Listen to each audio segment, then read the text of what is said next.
وَإِذَا سَأَلَكَ عِبَادِي عَنِّي فَإِنِّي قَرِيبٌ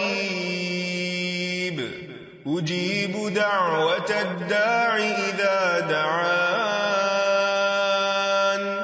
فَلْيَسْتَجِيبُوا لِي وَلْيُؤْمِنُوا بِي لَعَلَّهُمْ يَرْشُدُونَ. نحمده ونصلي على رسوله الكريم، اما بعد فاعوذ باللہ من الشیطان الرجیم، بسم اللہ الرحمن الرحیم، رب اشرح لی صدری ویسر لی امری واحلل عقدۃ من لسانی یفقہوا قولی۔ السلام علیکم ورحمۃ اللہ وبرکاتہ۔ ناظرین، پروگرام دعا کیجئے کے ساتھ آپ کی خدمت میں حاضر ہیں۔ آج ہم انشاءاللہ ڈر اور گھبراہٹ کے وقت کی دعائیں آپ کے ساتھ شیئر کریں گے، کیونکہ ہر انسان کسی نہ کسی وجہ سے ڈر یا گھبراہٹ میں مبتلا ہو جاتا ہے۔ ویسے بھی اللہ سبحانہ وتعالیٰ نے فرمایا ہے وَلَنَبْلُوَنَّكُمْ بِشَيْءٍ مِّنَ الْخَوْفِ وَالْجُوعِ وَنَقْصٍ مِّنَ الْأَمْوَالِ وَالْأَنفُسِ وَالثَّمَرَاتِ وَبَشِّرِ الصَّابِرِينَ الَّذِينَ إِذَا أَصَابَتْهُمْ مُصِيبَةٌ قَالُوا إِنَّا لِلَّهِ وَإِنَّا إِلَيْهِ راجعون۔ وَلَنَبْلُوَنَّكُمْ، اور البتہ ہم ضرور آزمائش کریں گے تمہاری، ضرور آزمائیں گے تم کو، بِشَيْءٍ، ساتھ کسی بھی چیز کے، من الخوف، خوف میں سے، تو سب سے پہلے خوف کا ذکر کیا گیا، والجوع، اور بھوک، ونقص من الاموال، اور مالوں کی کمی، والانفس، جانوں کی، والثمرات، اور پھلوں کی، وبشر الصابرین، اور خوشخبری دے دو صبر کرنے والوں کو۔ کون ہے وہ کہ جب انہیں کوئی مصیبت آتی ہے تو وہ کہتے ہیں انا للہ و انا الیہ راجعون، بے شک ہم اللہ کے لیے ہیں اور اللہ ہی کی طرف پلٹ کر جانے والے ہیں۔ اولئک علیہم صلوات من ربہم ورحمہ، ایسے لوگوں پر اپنے رب کی طرف سے نوازشیں ہیں اور رحمت ہے۔ واولئک هم المہتدون، اور یہی سیدھی راہ پر ہے، ہدایت یافتہ ہے۔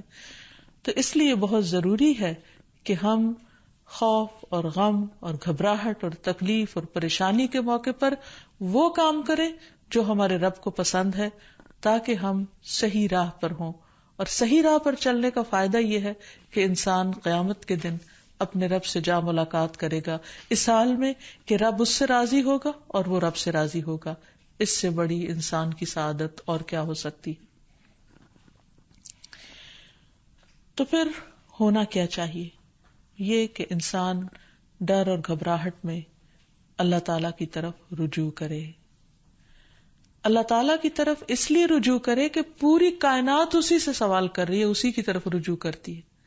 قرآن مجید میں آتا ہے یسألہ من فی السماوات والارض، اسی کے آگے ہاتھ پھیلائے ہوئے، اسی سے سوال کرتے ہیں وہ سب جو آسمانوں میں اور جو زمین میں ہے۔ یعنی ساری مخلوق اپنے رب کی طرف رجوع کرتی ہے ہر ضرورت میں۔ جیسے ایک موقع پر ایک حضرت سلیمان علیہ السلام نے ایک چیونٹی کو دیکھا کہ وہ ہاتھ اٹھائے آسمان کی طرف دعا کر رہی تھی بارش کے لیے۔ تو ساری مخلوق اپنی ضرورت اپنے رب سے ہی مانگتی ہے۔ تو انسان کو بھی چاہیے کہ وہ غیروں کی طرف نظر اٹھا کے نہ دیکھے، صرف اپنے رب کی طرف نظر اٹھائے اور اسی سے مانگے اور اسی سے فریاد کرے۔ لیکن یہ یاد رکھے کہ جب رب سے مانگنے کے لیے جائے تو ادب اور احترام کا تقاضا یہ ہے کہ پہلے رب کی تعریف بیان کرے اور پھر نبی صلی اللہ علیہ وسلم پر درود بھیجے۔ تو اس سلسلے میں اللہ سبحانہ تعالیٰ کی تعریف کے کچھ اور کلمات ہیں جو آج آپ سے شیئر کریں گے۔ ابو امامہ کہتے ہیں کہ نبی صلی اللہ علیہ وسلم نے فرمایا، کیا میں تمہیں شب و روز کے مسلسل ذکر سے افضل ذکر نہ بتاؤں؟ تم کہا کرو سبحان اللہ عدد ما خلق، سبحان اللہ ملء ما خلق، سبحان اللہ عدد ما فی الارض والسماء، سبحان اللہ ملء ما فی السماء والارض، سبحان اللہ ملء ما خلق، سبحان اللہ عدد ما احصا کتابہ، وسبحان اللہ ملء کل شیء۔ میں اللہ کی پاکیزگی بیان کرتا ہوں اس کی مخلوق کی گنتی کے برابر، میں اللہ کی پاکیزگی بیان کرتا ہوں جس سے اس کی مخلوقات بھر جائے، میں اللہ کی پاکیزگی بیان کرتا ہوں ان چیزوں کی گنتی کے برابر جو زمین و آسمان میں ہیں. میں اللہ کی اتنی پاکیزگی بیان کرتا ہوں جس سے وہ چیزیں بھر جائیں جو آسمان و زمین میں ہیں. میں اللہ کی پاکیزگی بیان کرتا ہوں جس سے اس کی مخلوقات بھر جائے. میں اللہ کی پاکیزگی بیان کرتا ہوں ان چیزوں کی گنتی کے برابر جن کو اس نے اپنی کتاب میں شمار کیا. اور میں اللہ کی اتنی پاکیزگی بیان کرتا ہوں جس سے ہر چیز بھر جائے. پھر تم اسی طرح الحمدللہ کہو، یعنی جہاں سبحان اللہ کہا ہے اسی طرح الحمدللہ کہ میں اللہ کی اتنی تعریف بیان کرتا ہوں. تو انسان اللہ سبحانہ وتعالیٰ کی تعریف بیان کرتے ہوئے تھکے نہیں. اس تسبیح سے بھی انسان کی بہت سی مشکلات خود بخود حل ہو جائیں گی. اور پھر نبی صلی اللہ علیہ وسلم پر درود شریف پڑھے اور پھر اللہ تعالیٰ سے دعا کرے. کیونکہ حضرت انس سے روایت ہے، کہتے ہیں کہ میں نے رسول اللہ صلی اللہ علیہ وسلم کو فرماتے ہوئے سنا کہ اللہ تعالیٰ نے فرمایا، اے ابن آدم، تو جب تک مجھے پکارتا رہے گا اور مجھ سے امید رکھے گا میں تجھے معاف کرتا رہوں گا جو بھی تجھ سے ہوتا رہا، اور مجھے اس کی کوئی پرواہ نہیں. یعنی بڑے سے بڑا گناہ معاف کرنا اللہ سبحانہ تعالیٰ کے لیے کچھ بھی مشکل نہیں. تو بہرحال جب انسان پر کوئی آزمائش آئے اور خصوصاً ڈر، خوف اور گھبراہٹ کا وقت ہو تو پھر انسان اللہ سبحانہ وتعالیٰ کی طرف رجوع کرے. سب سے پہلے انسان اس کی تحقیق کرے کہ ڈرنے کی وجہ کیا ہے، اس کو انالائز کرے. بعض اوقات صرف شیطان انسان کو ڈراتا ہے اور خوف دلاتا رہتا ہے، جبکہ خوف کی کوئی حقیقی وجہ نہیں ہوتی. اور پھر جب شیطانی وسوسے بار بار انسان پر حملہ آور ہو تو اس وقت انسان صرف اللہ کو کافی سمجھے، اللہ پر بھروسہ کرے، کیونکہ اسی پر توکل کرنا چاہیے، توکل کرنے والوں کو، کیونکہ ہر مسئلے کا حل اسی کے ہاتھ میں ہے. پھر یہ کہ انسان صرف اللہ سے ڈرے. جو شخص اللہ سے ڈرتا ہے وہ کسی اور سے نہیں ڈرتا. دوسرے سارے ڈر ختم ہو سکتے ہیں اگر انسان کے دل میں سب سے زیادہ اللہ کا ڈر ہو. پھر اسی طرح اللہ تعالیٰ کا ساتھ محسوس کرے، کیونکہ اللہ سبحانہ وتعالیٰ اپنے بندے کو تنہا نہیں چھوڑتا. نبی صلی اللہ علیہ وسلم جب ہجرت کر کے مدینہ تشریف لے جا رہے تھے اور راستے میں غار ثور میں آپ نے پناہ لی تو اس وقت آپ صلی اللہ علیہ وسلم نے حضرت ابوبکر کو یہ کہہ کر تسلی دلائی کہ لا تحزن ان اللہ معنا، غم نہ کرو، یعنی ڈرو مت، اللہ ہمارے ساتھ ہے. تو جب انسان یہ سوچ لیتا ہے کہ اللہ ہمارے ساتھ ہے تو خود بخود وہ مطمئن ہو جاتا ہے کہ مجھے اگر اللہ کی مدد حاصل ہوگی تو کوئی میرا بال بھی بیکا نہیں کر سکتا. پھر یہ کہ انسان کو اللہ سبحانہ وتعالیٰ کی حفاظت پر یقین رکھنا چاہیے. جیسے ایک موقع پر ہم دیکھتے ہیں کہ نبی صلی اللہ علیہ وسلم غزوے سے واپس آ رہے تھے تو راستے میں آرام کرنے کے لیے ایک درخت کے نیچے آپ سو گئے. تو اتنے میں ایک اعرابی آیا اور اس نے آپ کی تلوار اٹھا لی اور تلوار لہرا کر آپ صلی اللہ علیہ وسلم سے کہنے لگا، جبکہ آپ کی آنکھ کھل گئی اس وقت، کہ بتاؤ اے محمد آج تمہیں مجھ سے بچانے والا کون ہے؟ تو نبی صلی اللہ علیہ وسلم نے بہت اطمینان کے ساتھ بغیر کسی ڈر اور گھبراہٹ کے جواب دیا، میرا اللہ. یہ وہ یقین تھا اللہ تعالیٰ کی حفاظت کا. تو اسی بنا پر آپ صلی اللہ علیہ وسلم نے فرمایا میرا اللہ. تو وہ اعرابی کانپنے لگ گیا اور تلوار اس کے ہاتھ سے چھوٹ پڑی. اور پھر آپ صلی اللہ علیہ وسلم نے وہ تلوار اٹھا لی اور اس سے پوچھا، اب بتاؤ میرے ہاتھ سے تمہیں کون بچا سکتا ہے؟ تو اس پر وہ شخص اتنا مرعوب ہوا کہ وہ آپ صلی اللہ علیہ وسلم پر ایمان لایا اور آپ نے اس کو کوئی سزا نہیں دی. پھر یہ کہ انسان ڈر اور گھبراہٹ کے موقع پر، پریشانی کے موقع پر نماز سے سہارا لے. قرآن مجید میں آتا ہے ان الانسان خلق ہلوعا اذا مسہ الشر جزوعا واذا مسہ الخیر منوعا الا المصلین الذین هم علی صلاتهم دائمون.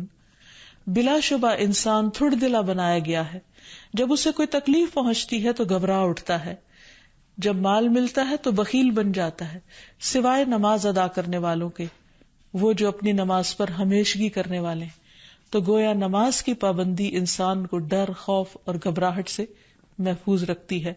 انبیاء علیہ السلام کا طریقہ یہ تھا کہ جب بھی انہیں خوف یا گھبراہٹ ہوتی تو فوراً نماز کے لیے کھڑے ہو جاتے. جیسے نبی صلی اللہ علیہ وسلم کے بارے میں بھی آتا ہے، اور اللہ تعالیٰ کا حکم بھی ہے قرآن مجید میں وَاسْتَعِینُوا بِالصَّبْرِ وَالصَّلَاةِ، صبر اور نماز کے ساتھ مدد مانگو. پھر اسی طرح یہ ہے کہ انسان کوشش کر کے بہادری کا مظاہرہ کرے، اپنے دل کو تھامے، اچھی امید رکھے، پازیٹو سوچ رکھے، تو اللہ سبحانہ وتعالیٰ اس بندے کی مدد فرماتے ہیں. نبی صلی اللہ علیہ وسلم تمام انسانوں میں سے زیادہ بہادر تھے. مدینہ میں اکثر خوف کی خبریں پھیل جایا کرتی تھی اور آپ صلی اللہ علیہ وسلم تنہا باہر نکل کر لوگوں کے حالات کا جائزہ لیا کرتے تھے اور دشمن کے آنے کی بھی خبر لیتے، اور صحابہ کرام اس بات پر حیران ہو جاتے کہ کس طرح اللہ کے رسول صلی اللہ علیہ وسلم کسی سے بھی نہیں ڈرتے. پھر اسی طرح یہ ہے کہ انسان کے اوپر جب آزمائش آئے اس وقت بھی انسان اللہ تعالیٰ کی طرف رجوع کرے، اور جب تکلیف چلی جائے تو بھی انسان اللہ تعالیٰ کی طرف رجوع کرتا رہے. یعنی صرف مشکل وقت پہ نہ پکارے، عام حالات میں بھی انسان اللہ تعالیٰ کو پکارتا رہے.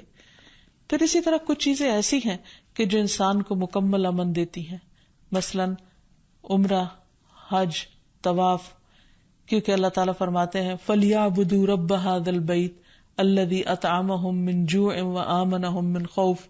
ان پر لازم ہے کہ اس گھر کے رب کی عبادت کریں جس نے انہیں بھوک سے بچا کر کھانا یا خوف سے بچا کر امن دیا. پھر اسی طرح شرک چھوڑ دینا. قرآن مجید میں آتا ہے الذین آمنوا ولم یلبسوا ایمانہم بظلم اولئک لہم الامن وہم مہتدون.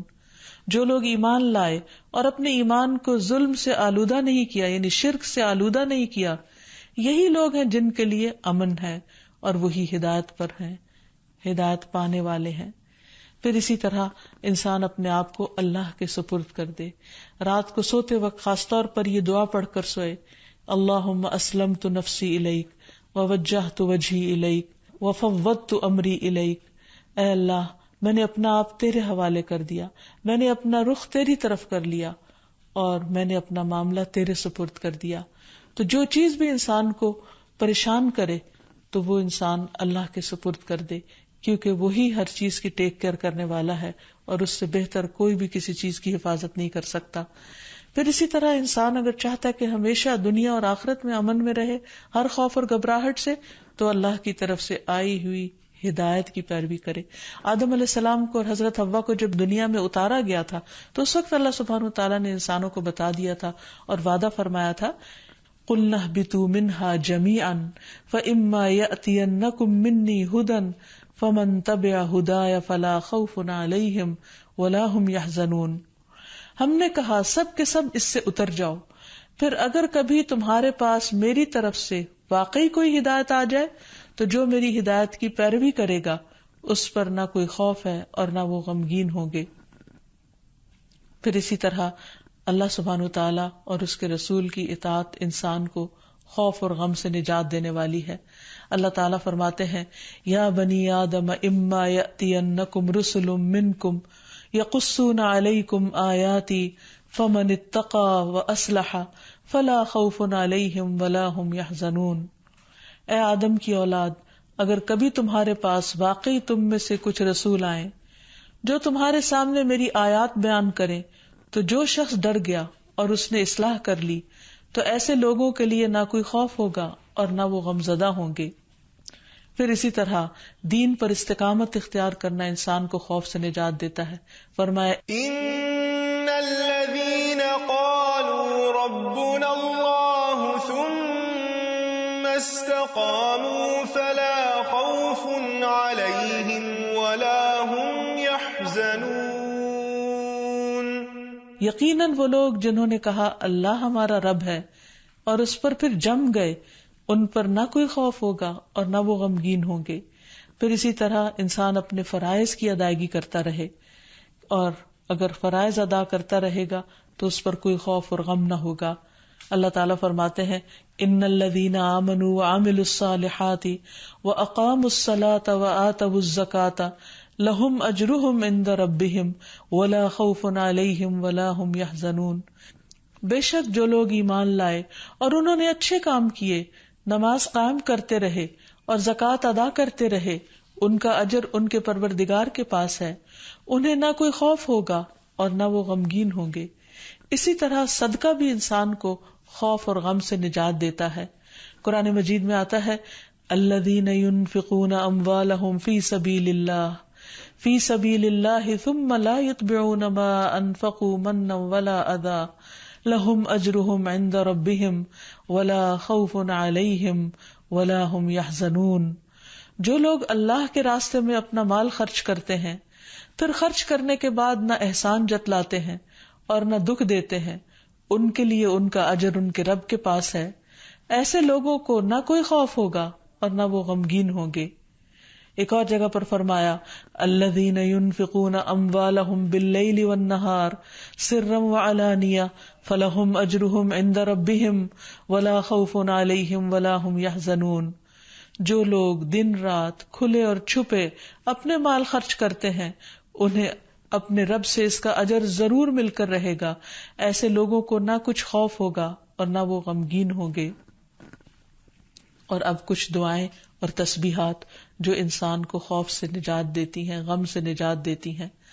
سب سے پہلے تو رسول اللہ صلی اللہ علیہ وسلم کی ایک حدیث کہ آپ نے فرمایا جو رات سے خوف آئے کہ وہ اسے پریشان کرے گی، کچھ لوگوں کو اندھیرے سے ڈر لگتا ہے، یا مال کے ساتھ بخل کرے کہ وہ خرچ ہو جائے گا، یعنی کسی کو کچھ دیتے ہوئے اس کے دل میں گھبراہٹ ہوتی ہے، یا دشمن کے ساتھ بزدلی کرے کہ وہ اسے قتل کر دے گا، یعنی دشمن کا خوف ہو جان سے جانے کا، تو اسے چاہیے کہ وہ اس قول کی کثرت کر دے سبحان اللہ و بحمدہ سبحان اللہ و بحمدہ سبحان اللہ و بحمدہ. اللہ پاک ہے اور اسی کی تعریف ہے، کیونکہ یہ اللہ کے نزدیک سونے کا پہاڑ اللہ کے راستے میں خرچ کرنے سے زیادہ محبوب ہے. یعنی اتنی قیمتی تسبیح ہے کہ اگر ایک انسان اللہ کے راستے میں ایک پہاڑ صدقہ کرے تو اس سے بھی زیادہ اس تسبیح کا فائدہ اور اثر ہوگا. کتنے مختصر سے کلمات ہیں جن میں اللہ تعالیٰ کی حمد و ثنا بیان ہوئی ہے. یعنی انسان اس وقت تک ذکر اور ورد کرتا رہے جب تک کہ اس کا دل سکون میں نہ آ جائے. ایک اور روایت میں آتا ہے عبداللہ ابن عمر رضی اللہ عنہ روایت کرتے ہیں کہ رسول اللہ صلی اللہ علیہ وسلم ڈر یا گھبراہٹ کے موقع پر انہیں یہ کلمات سکھایا کرتے تھے اعوذ بکلمات اللہ التامۃ من غضبہ وشر عبادہ ومن ہمزات الشیاطین وان یحضرون. میں اللہ کے کامل کلمات کی پناہ میں آتا ہوں، اس کی ناراضگی سے، اس کے بندوں کی شرارتوں سے، شیطانوں کے وسوسوں سے، اور اس بات سے کہ وہ میرے پاس آئیں. پھر اسی طرح ڈراؤنے خواب سے بچنے کے لیے بھی نبی صلی اللہ علیہ وسلم نے یہی دعا پڑھنے کے لیے فرمایا. پھر اسی طرح ڈراؤنے خواب سے بچنے کے لیے بھی نبی صلی اللہ علیہ وسلم نے یہی دعا پڑھنے کو کہا ہے. پھر اسی طرح رات کو نیند میں گھبراہٹ کی دعا، یعنی یا نیند آئے نہ، یا نیند کے اندر انسان خوف کھائے یا اسے گھبراہٹ شروع ہو جائے، تو اس کے بارے میں خالد بن ولید روایت کرتے ہیں کہ میں رات کو نیند میں گھبرا جایا کرتا تھا. پھر میں نبی صلی اللہ علیہ وسلم کے پاس حاضر ہوا تو میں نے عرض کیا میں رات کو نیند میں ڈر جاتا ہوں تو میں اپنی تلوار اٹھا لیتا ہوں اور جو چیز سامنے آتی ہے اسے تلوار سے مار ڈالتا ہوں. تو رسول اللہ صلی اللہ علیہ وسلم نے فرمایا کیا میں تمہیں وہ کلمات نہ سکھاؤں جو مجھے روح الامین نے سکھائے ہیں، یعنی جبریل امین نے؟ کہو اعوذ بکلمات اللہ التامات التی لا یجاوزہن بر ولا فاجر من شر ما ينزل من السماء وما يعرج فيها ومن شر فتن الليل والنهار ومن كل طارق الا طارقا يترك بخير يا رحمن. میں اللہ کے تمام کلمات کے ذریعے پناہ مانگتا ہوں جن سے آگے نہ کوئی نیک اور نہ کوئی فاجر بڑھ سکتا ہے، ان تمام چیزوں کے شر سے جو آسمان سے اترتی ہیں اور جو آسمان کی طرف چڑھتی ہیں، اور رات اور دن کے فتنوں کے شر سے، اور رات کو ہر آنے والے کے شر سے، سوائے اس کے جو خیر کے ساتھ آئے، اے نہایت رحم کرنے والے. پھر اسی طرح انسان کو صبح شام عافیت کی دعا بھی پڑھنی چاہیے. ابن عمر رضی اللہ عنہ کہتے ہیں کہ رسول اللہ صلی اللہ علیہ وسلم صبح و شام ان دعاؤں میں سے کسی دعا کو چھوڑتے نہیں تھے. اللہم انی اسألک العافیۃ فی الدنیا والآخرہ، اللہم انی اسألک العفو والعافیۃ فی دینی و دنیای و اہلی و مالی، اللہم استر عوراتی و آمر روعاتی، اللہم احفظنی من بین یدی و من خلفی و عن یمینی و عن شمالی ومن فوقی واعوذ بعظمتک ان اغتال من تحتی۔ اے اللہ، میں دنیا اور آخرت میں تجھ سے عافیت کا سوال کرتا ہوں۔ اے اللہ، میں تجھ سے اپنی دنیا اور دین، اپنے اہل خانہ اور مال کے متعلق درگزر اور عافیت کا سوال کرتا ہوں۔ اے اللہ، میرے عیوب پر پردہ ڈال دے اور خوف سے مجھے امن عطا کر دے۔